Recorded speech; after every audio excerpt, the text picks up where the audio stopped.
साथियों, इस आयोजन का सबसे बड़ा उद्देश्य है पशुपालकों को उनके पशुओं से जुड़ी नवीनतम जानकारी देना, गुणवत्ता का सम्मान करना और नवाचार को बढ़ाना। यहाँ कैटल शो के माध्यम से श्रेष्ठ नस्लों की पहचान मिली है, पशुपालकों का मनोबल बढ़ा है।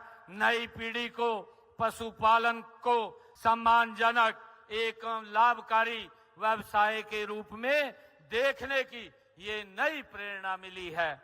साथियों, आधुनिक पशु आहार, टीकाकरण और रोग नियंत्रण, प्रजनन तकनीकी और डिजिटल सेवाओं की जानकारी से आप पशुपालक और अधिक विकसित बनेंगे। ये हमारी सरकार का उद्देश्य है। साथियों, यह हमारे लिए ये गर्व की बात भी है कि देश के 2.1% दुधारू पशु हरियाणा में हैं। साथियों, देश के दूध उत्पादन में हमारा हरियाणा का योगदान ये 5.19% से ये अधिक है। आज हमारा वार्षिक दूध उत्पादन लगभग 126 लाख टन पहुंच गया है। साथियों, मुझे खुशी है कि राज्य की प्रति व्यक्ति ये प्रतिदिन दूध उपलब्धता 1128 ग्राम है। इसका श्रेय आप सब पशुपालक हमारे भाई बहन को जाता है।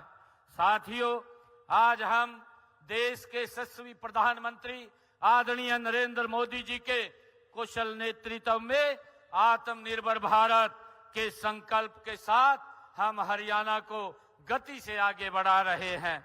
ऐसे समय में पशुपालन क्षेत्र की भूमिका भी और अधिक ये महत्वपूर्ण हो जाती है, जब दूध उत्पादन, मूल्य संवर्धन और निर्यात संभावनाएं और स्टार्टअप संस्कृति, इन सभी में अपार अवसर हैं। साथियों, मुझे खुशी है, आप सब जानते भी हैं कि अधिक पैदावार के लिए रासायनिक खादें, खरपतवार नाशकों और कीटनाशकों का हम अंधाधुंध प्रयोग किया है। इससे जमीन, हमारी जल और वायु प्रदूषित हुए हैं। पशु पक्षियों और अन्य जीवों के स्वास्थ्य पर भी इसका बहुत बुरा असर पड़ा है। हम सब जानते हैं कि इन सभी समस्याओं का हल हमारी प्राकृतिक खेती है। इसमें अधिकतर कार्य प्रकृति द्वारा स्वयं ही किया जाता है। साथियों, हमने प्राकृतिक खेती को बढ़ावा देने के लिए वर्ष 2022 में प्राकृतिक खेती योजना उसका शुभारंभ किया था और इसके तहत प्राकृतिक खेती पर एक पोर्टल उसको भी शुरू किया गया है। इस पोर्टल पर हमारे किसान अपना पंजीकरण करवाते हैं। साथियों, हमने वर्ष 2025-26 के दौरान 1 लाख एकड़ क्षेत्र में प्राकृतिक खेती करने का लक्ष्य निर्धारित हमारी सरकार ने किया है। हमने कृषि एवं किसान कल्याण की 53 एकड़ 4 कनाल भूमि पर प्राकृतिक खेती करने का निर्णय भी हमारी सरकार ने लिया है। यह जमीन जिला कैथल के हमारे गांव जठेरी में है। इसे पायलट परियोजना के रूप में हमने लागू किया है, जिसकी सफलता के बाद धीरे धीरे हम बढ़ करके इसके पूरे राज्य में लागू करने का हम काम करेंगे।